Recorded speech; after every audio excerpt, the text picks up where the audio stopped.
मेरे digital platform पर आपका स्वागत है। मेरा नाम प्रशांत और हमारा टॉपिक चल रहा था मेटल नॉन मेटल के ऑब्जेक्टिव क्वेश्चन। आइए 25 क्वेश्चन हम कर चुके हैं। आगे क्वेश्चन को यथावत रखते हैं और आगे क्वेश्चन करते हैं हल सॉल्व। 26वां क्वेश्चन लेते हैं। 26वां क्वेश्चन क्या है कि ऐसी अभिक्रिया जिसमें ऐसा प्रक्रम या अभिक्रिया या प्रक्रम जिसमें विस्थापन अभिक्रिया भी होती है और क्या होता है ऊष्माक्षेपी अभिक्रिया होती है। विस्थापन का मतलब होता है कि किसी भी रासायनिक अभिक्रिया में एक उच्च क्रियाशील तत्व निम्न क्रियाशील को क्या करता है प्रतिस्थापित विस्थापित करता है, उसे कहते हैं विस्थापन अभिक्रिया। और ऊष्माक्षेपी अभिक्रिया किसी भी रासायनिक अभिक्रिया के बनने पर ऊष्मा निकलती है। क्या निकलती है? ऊष्मा, हीट निकलती है। अब हमारा क्वेश्चन है कि ऐसी कौन सा प्रक्रम है निस्तापन, भर्जन या फिर और प्रक्रम कि जिसमें क्या होता है विस्थापन व ऊष्माक्षेपी दोनों अभिक्रिया संपन्न होती हैं। लिखते हैं क्वेश्चन।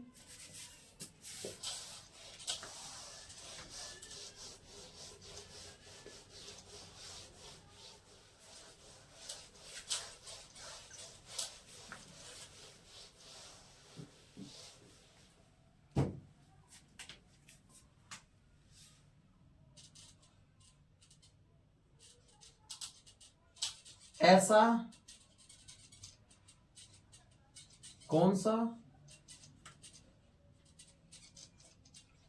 प्रक्रम है जिसमें विस्थापन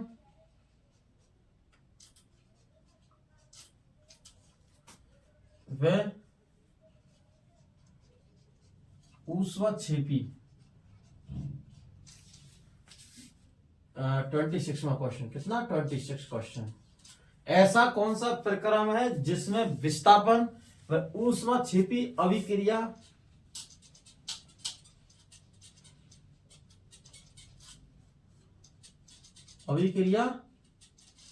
संपन्न होती है। ऐसा कौन सा प्रक्रम है जिसमें विस्थापन व ऊष्माक्षेपी अभिक्रिया संपन्न होती है? Version,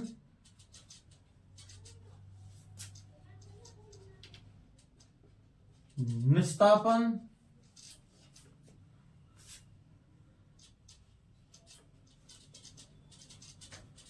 thermite. भर्जन, निस्तापन, थर्मिट और प्रक्रम हमारा इलेक्ट्रोलाइसिस विद्युत अपघटन। विद्युत अपघटन ये हमारा ऑप्शन है, विद्युत अपघटन। तो इसमें देखते हैं भर्जन। भर्जन क्या है? इसमें जो सल्फाइड एसिड होते हैं, जो क्या होते हैं सल्फाइड एसिड होते हैं, वो धातु से अभिक्रिया करके धातु ऑक्साइड का निर्माण करते हैं। किसमें? भर्जन में। निस्तापन में कार्बोनेट एसिड होते हैं। कैसे होते हैं? कार्बोनेट एसिड होते हैं। वे अभिक्रिया करके क्या बनाते हैं? धातु ऑक्साइड बनाते हैं। इसे कहते हैं निस्तापन। थर्मट अभिक्रिया। थर्मट एक प्रक्रम में, थर्मट अभिक्रिया में क्या होता है विस्थापन भी अभिक्रिया होती है और ऊष्माक्षेपी अभिक्रिया भी होती है। कैसे? देखते हैं रिएक्शन से।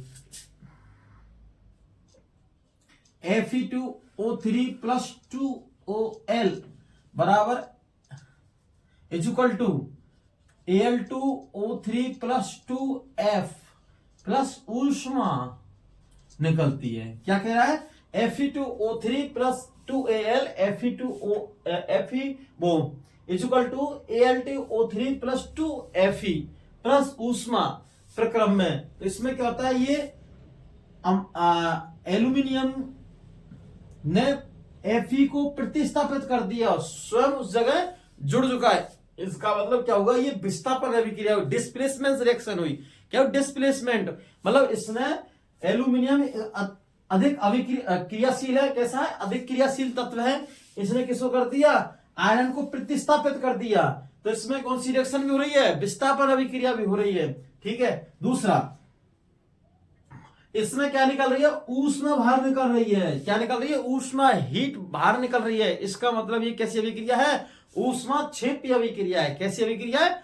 ऊष्माक्षेपी अभिक्रिया। कैसी अभिक्रिया? ये ऊष्माक्षेपी अभिक्रिया। ठीक है, कैसी अभिक्रिया? ये ऊष्माक्षेपी अभिक्रिया।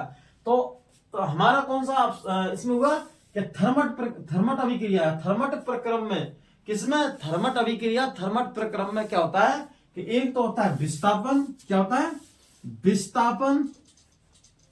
और दूसरा होता है ऊष्माक्षेपी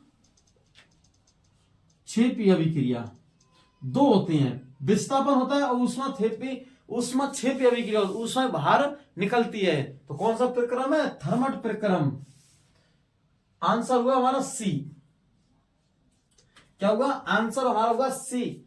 ठीक है, अगर इसके उपयोग की बात करें थर्मट प्रक्रम की, यूज एंड थर्मट प्रक्रम, उपयोग की बात करें, उपयोग में क्या होता है? इसमें रेलगाड़ी होती है, रेल, उनकी पटरियों के बीच दरारों को बंद करने में। ठीक है, किसमें? दरारों को जोड़ने में। जो दरार पड़ जाती है बीच में पटरियों के में, या फिर ऐसे दो पटरियों के जोड़ने में। दो पटरियों के जोड़ने में एक। दूसरा होता है जो हमारे लोहे संबंधी क्या होते हैं? लोहे के वर्क होते हैं। तो लोहे के पुर्जों को मशीन के पुर्जों को जोड़ने में। किसमें? मशीनों के पुर्जों को जोड़ने में। किसकी जोड़ने में? मशीनों के पुर्जों को जोड़ने में। क्या? मशीनों के पुर्जों को जोड़ने में इसका उपयोग कहता है। किसका? थर्मट अभिक्रिया। दो पटरियों, क्या? पटरियों को जोड़ने में। किसको? पटरियों के जोड़ने में। किसमें? पटरियों के जोड़ने में, मशीनों के पुर्जों में। किसमें? मशीनों के पुर्जों में इसका उपयोग किया जाता है। नेक्स्ट क्वेश्चन की चलते हैं, 27वां क्वेश्चन।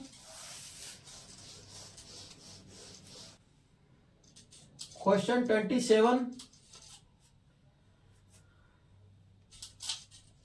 वह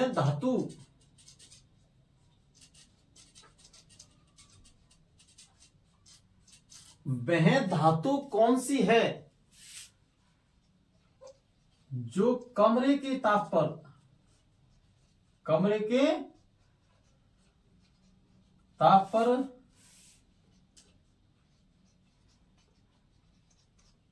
द्रव अवस्था में, वह धातु कौन सी है जो कमरे के ताप पर द्रव अवस्था में रहती है? वह धातु कौन सी है जो कमरे के ताप पर द्रव अवस्था में रहती है? तो वह कौन सी धातु है जो कमरे के ताप पर द्रव अवस्था में रहती है? ये हमारा क्वेश्चन है। वह धातु कौन सी है जो कमरे के ताप पर द्रव अवस्था में रहती है? ऑप्शन फर्स्ट Fe, Ag,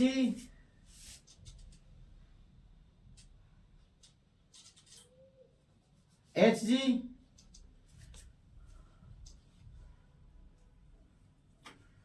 और हीरा, डायमंड। वह धातु कौन सी है जो कमरे के ताप पर द्रव अवस्था में रहती है? कैसे रहती है? द्रव अवस्था में रहती है। कौन सी धातु है? तो सबसे पहले देखते हैं Fe। Fe हमारी धातु है, लेकिन कैसी है? कठोर धातु है। कैसी है? कठोर धातु है और विद्युत की सुचालक होती है। कैसी होती है? विद्युत की सुचालक होती है Fe। कठोर धातु है। क्या है? कठोर धातु है और धात्विक चमक मिलती है। क्या मिलती है? धात्विक चमक। किसमें? Fe में। और इसमें आघात वर्धनता का गुण पाया जाता है। किसमें? Fe में। Fe में सबसे पहले चमक। अगर इसको धातु को हम रगड़ते हैं या फिर इसको रेखा से रगड़ते हैं तो चमक मिलती है। ठीक है। दूसरा, विद्युत की सुचालक। कैसी? विद्युत की सुचालक मिलती है। क्या मिलती है? सुचालक। कौन सी? Fe। दूसरा, कठोर होती है। कैसी होती है? कठोर धातु होती है। ठीक है। दूसरा, आघात वर्धता। कैसी? आघात वर्धता। आघात वर्धता का मतलब होता है जब किसी धातु को हम हथौड़ों से पीटते हैं तो पीट कर उसको चादर में व्यक्त कर सकते हैं। आपने देखा होगा हमारे घर की या फिर घरों पे हम टीन लगाते हैं। क्या लगाते हैं? टीन छतों पर, तो वो लोहे की बनी रहती है। इसका मतलब इनको पीट कर लोहे को, और हमने चादर का रूप ढाल लिया। क्या? चादर का रूप ढाल लिया, इसलिए चादर में बदल जाती है। आघात वर्धता, इस गुण को क्या कहते हैं? आघात वर्धता। ठीक है। दूसरा है चांदी, एजी। एजी है, इस पर चमक पाई जाती है। कैसे? चमक पाई जाती है, चमक पाई जाती है एक तो। दूसरा पॉइंट है इसमें, किसमें चमक पाई जाती है? किसमें? एजी में। सबसे अगर बात आती है धातुओं की, या फिर सबसे ज्यादा सुचालक धातु कौन सी है, तो सबसे ज्यादा सुचालक में आता है चांदी। सबसे ज्यादा सुचालक धातु, धातु सुचालक धातु है कौन? एजी, सबसे ज्यादा चांदी। तो क्वेश्चन आता है कि सर ऐसा है सबसे सुचालक है, तो हमारे तार बाराती कॉपर की जगह किसके आ जाएं? चांदी की। मैं बेटा ऐसा नहीं होता है, चांदी के आ जाएंगे बाहर वायर मतलब तार, तो क्या करेंगे? इनको छोड़ेगा नहीं, चोरी हो जाएगी तारों की, इसलिए चांदी के नहीं आते हैं। किसके आते हैं? एल्यूमिनियम की या फिर कॉपर के। ठीक है। दूसरा सुचालक होती है, चमक पाई जाती है और मुक्त अवस्था मिलती है। कैसी मिलती है? मुक्त अवस्था में। सोना, चांदी, प्लेटिनम कैसी अवस्था मिलती है? मुक्त अवस्था। फ्री रेडिकल किसी से अभिक्रिया नहीं करती हैं। क्या नहीं करती हैं? अभिक्रिया। अगर अभिक्रिया करती हैं तो उनको अम्ल डालकर, क्या अम्ल डालकर या एसिड डालकर उन मिश्रण को क्या कर सकते हैं? अलग कर सकते हैं। चांदी सोने को अलग से प्राप्त कर सकते हैं, किसी से अभिक्रिया नहीं करती हैं। ठीक है। अब मुक्त अवस्था में पाई जाती धातु। आती है बात Hg की। Hg बोलते हैं मरकरी। मरकरी एक द्रव अवस्था में होती है। कैसे? कमरे के ताप पर। कमरे का ताप होता है 25 डिग्री सेल्सियस। 25 डिग्री सेल्सियस ताप पर मरकरी द्रव अवस्था में पाई जाती है। कैसे में? द्रव, लिक्विड अवस्था में पाई जाती है। और यही हमारा क्वेश्चन कह रहा है कि वह धातु कौन सी है जो कमरे के ताप पर द्रव अवस्था में पाई जाती है। कैसे? कमरे के ताप पर द्रव अवस्था में। कौन सी धातु है हमारी? Hg। वो Hg मतलब मरकरी है। कौन सी है? मरकरी। अगर बात आती है ए धातु की, ऐसी ए धातु जो कमरे के ताप पर द्रव अवस्था में पाई जाती है, तो कौन सी आएगी? ब्रोमीन। कौन सी है? ए धातु की बात आती है। किसकी? ए धातु की। ए धातु कौन सी है जो द्रव अवस्था में पाई जाती है? ब्रोमीन। कौन सी धातु है? ब्रोमीन। ठीक है। एक दूसरा हीरे की बात आती है। हीरा सबसे कठोर है। कैसा है? सबसे कठोर प्राकृतिक पदार्थ है। इसमें चमक पाई जाती है, विद्युत कुचालक होता है, शीशा काटने में इसके उपयोग करते हैं, आभूषण बनाने, नेकलेस बनाने में इसका उपयोग होता है। किसका? हीरे का। ठीक है।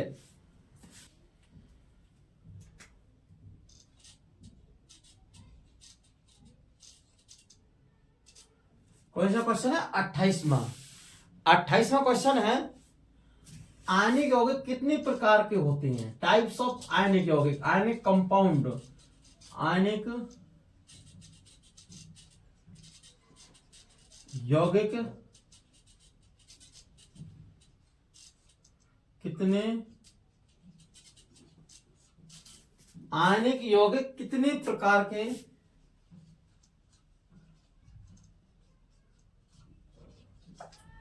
आयनिक यौगिक कितने प्रकार के होते हैं? क्या होते हैं? आयनिक यौगिक कितने प्रकार के होते हैं?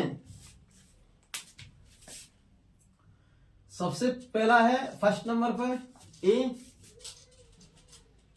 धनायन, बी है ऋणायन,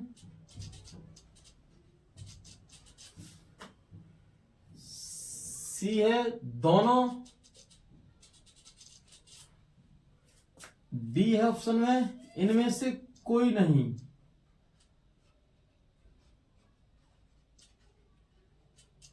इनमें से कोई नहीं, कोई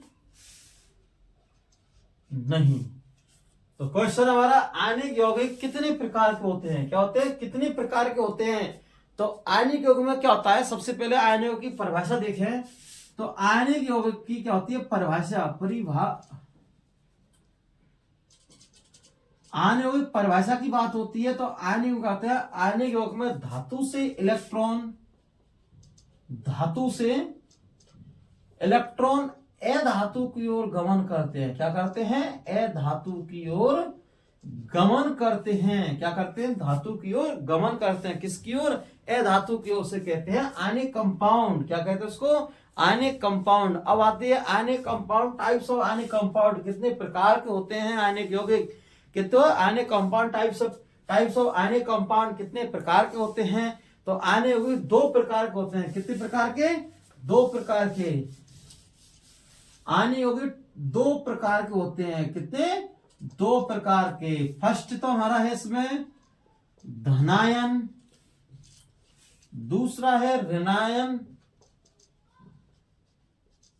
ऋणायन आयनिक यौगिक, धनायन आयनिक यौगिक। धनायन में प्लस पाया जाता है और ऋणायन में माइनस। ठीक है। दूसरा जो धन होता है धनायन, ये इलेक्ट्रॉन त्यागता है। क्या त्यागता है? इलेक्ट्रॉन त्यागता है। कौन? धनायन। और यह इलेक्ट्रॉन ग्राही होता है। क्या होता है? ग्राही होता है। ये इलेक्ट्रॉन क्या करता है? ग्रहण करता है। क्या करता है? इलेक्ट्रॉन ग्रहण। क्योंकि इस पर इलेक्ट्रॉनिक कमी होती है, इस पर इलेक्ट्रॉन की अधिकता होती है, इसलिए इलेक्ट्रॉन त्यागता है। कौन? धनायन। कैटायन क्या है?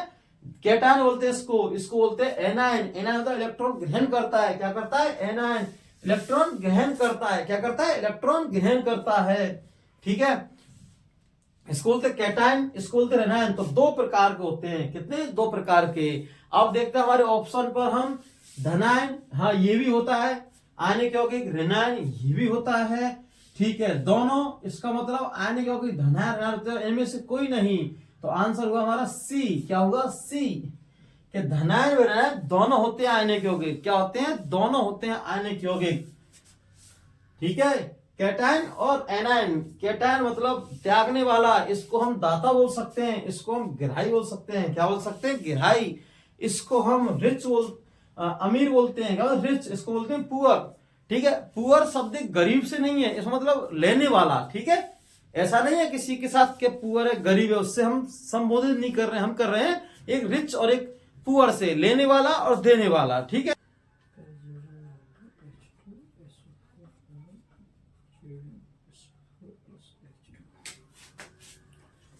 ठीक है। नेक्स्ट क्वेश्चन की ओर आगे बढ़ते हैं हम। क्वेश्चन है हमारा 29वां 39 वो 29 सॉरी 29वां क्वेश्चन है हमारा।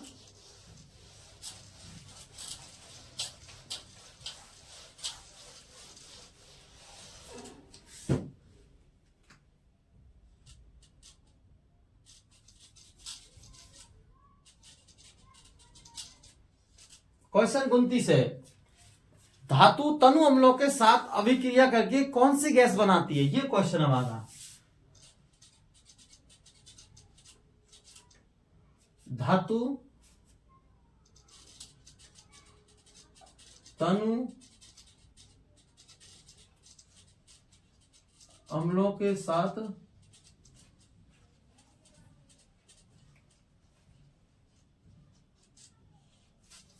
धातु तनु अम्लों के साथ अभिक्रिया करके, क्या करके? अभिक्रिया, रिएक्शन करके, अभिक्रिया करके कौन सी गैस बनाती है? धातु तनु अम्लों के साथ अभिक्रिया करके कौन सी गैस बनाती है? क्या करती है? कौन सी गैस बनाती है? कौन सी गैस का निर्माण होता है? ठीक है। किसके साथ में? धातु तनु अम्लों के साथ में। किसके साथ में?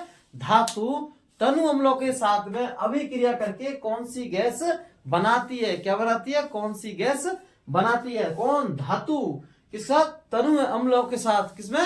तनु अम्लों के साथ अभिक्रिया करके। तो ऑप्शन है फर्स्ट है हमारा O2 अभिक्रिया बनाती है, H2 N2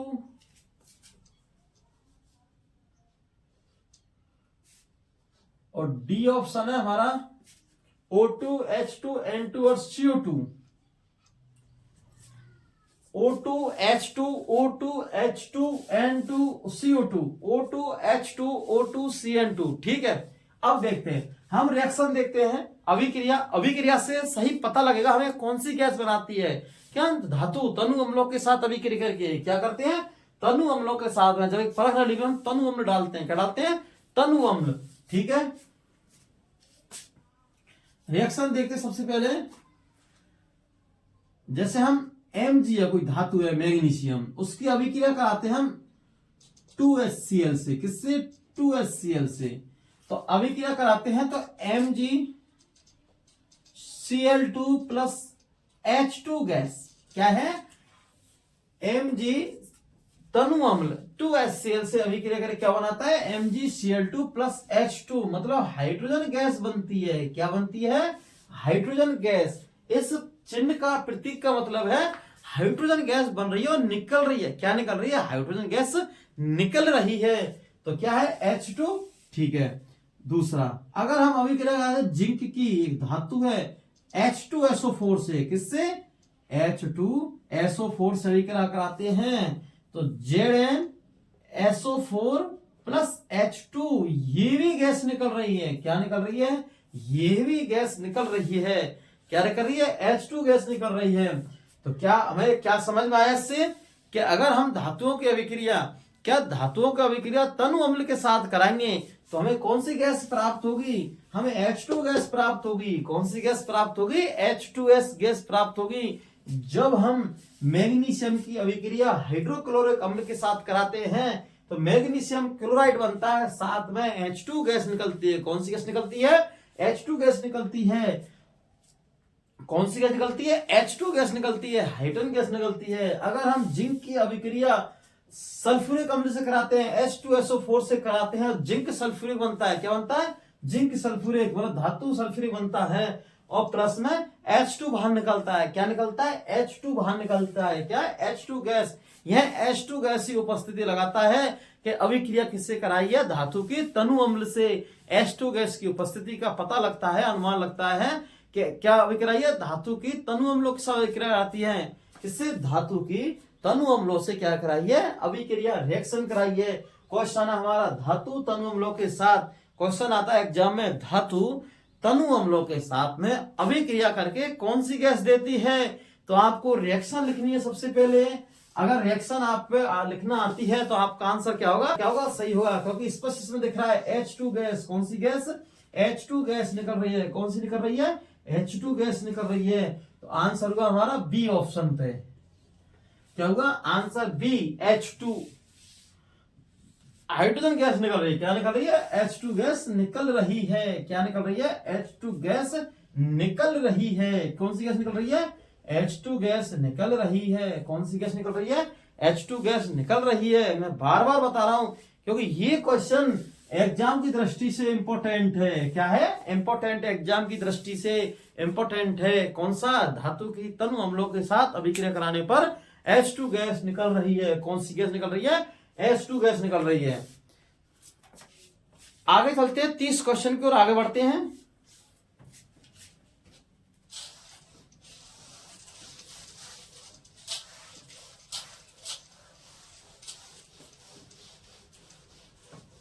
इस चैप्टर का हमारा लास्ट क्वेश्चन भी है, 13 क्वेश्चन। क्वेश्चन 13, 30 नंबर, धातु ऑक्साइड हैं। क्या कह रहा है? धातु ऑक्साइड हैं। क्या कह रहा है? धातु ऑक्साइड हैं। क्या है? धातु ऑक्साइड हैं। Option aluminium,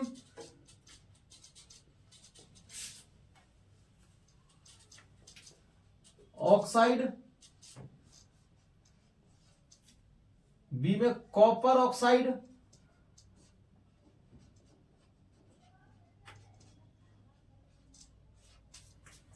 aluminium oxide. क्या है? एल्यूमिनियम ऑक्साइड, कॉपर ऑक्साइड,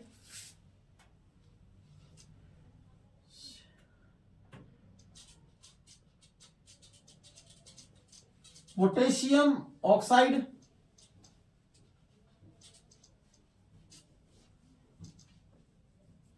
और सी हमारा सोडियम ऑक्साइड।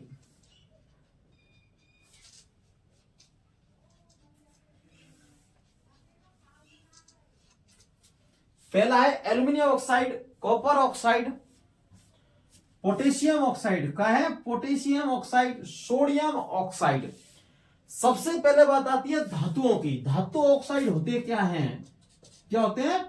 धातु ऑक्साइड होते क्या है? धातु ऑक्साइड, मेटल ऑक्साइड मतलब होते क्या है? अगर इनकी बात आती है तो धातु ऑक्साइड वे होते हैं जो अम्ल और क्षार दोनों से अभिक्रिया करके लवण प्लस जल बनाते हैं। क्या करते हैं?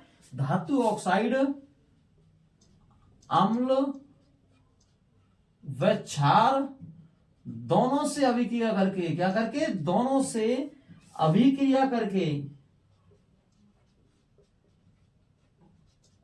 अभिक्रिया करके क्या बनाते हैं? लवण प्लस जल। क्या बनाते हैं? लवण प्लस जल, वाटर। क्या बनाते हैं? वाटर। अब इनकी एग्जाम्पल की बात आती है तो उदाहरण है इसमें aluminium oxide Al2O3, zinc oxide और बेरियम ऑक्साइड। ठीक है, ये जिंक ऑक्साइड ZnO।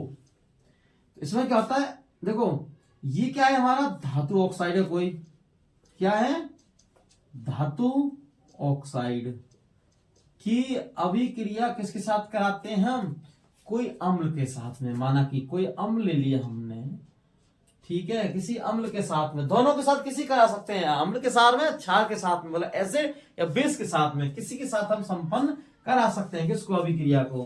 तो धातु ऑक्साइड प्लस अम्ल, और धातु ऑक्साइड प्लस अम्ल क्या है? धातु ऑक्साइड प्लस अम्ल क्या है? धातु ऑक्साइड प्लस अम्ल। अब देखो ये क्या बनाएंगी? लवण प्लस जल। क्या बनाएगा? लवण प्लस जल। दूसरा हम लेते हैं धातु ऑक्साइड प्लस क्षार लेते हैं। कोई धातु ऑक्साइड प्लस क्षार, कोई क्षार लेते हैं, बेस लेते हैं हम, तो क्या बनेगा? वही लवण प्लस जल। क्या बनेगा? लवण प्लस जल। धातु ऑक्साइड का अभिक्रिया जो अम्ल के साथ कराते हैं तो लवण प्लस जल बनेगा। अगर धातु ऑक्साइड का अभिक्रिया हम किसी क्षार के साथ कराते हैं तो लवण प्लस जल बनेगा। क्या बनेगा? जल। जैसे हम एक धातु ऑक्साइड लेते हैं एल्यूमिनियम ऑक्साइड। क्या लेते हैं? Aluminium oxide. इसकी रिएक्शन कराते हैं। देखो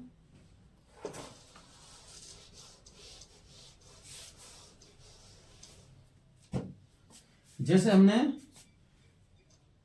Al2O3 की अभिक्रिया कराते हैं 6HCl से। क्या है? 6HCl से, तो 2AlCl3 प्लस 3H2O। क्या है? 3H2O। तो ये क्या हुआ? ये तो होगा हमारा धातु ऑक्साइड, ये हुआ हमारा अम्ल हाइड्रोक्लोरिक, और ये हमारा हुआ लवण एल्यूमिनियम क्लोराइड, और ये हमारा हुआ जल वाटर। तो ये तो है धातु ऑक्साइड। क्या है? धातु ऑक्साइड। तो ये तो हमारा हुआ क्या? धातु ऑक्साइड।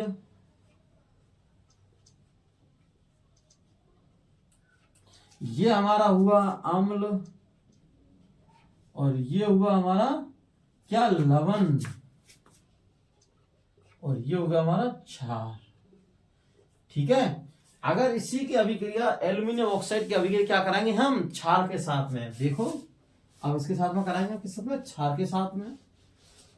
डिफरेंशिएशन समान है, लवण प्लस जल बनेगा। चलो अम्ल के साथ में करा दो चाहे क्षार के साथ में करा दो।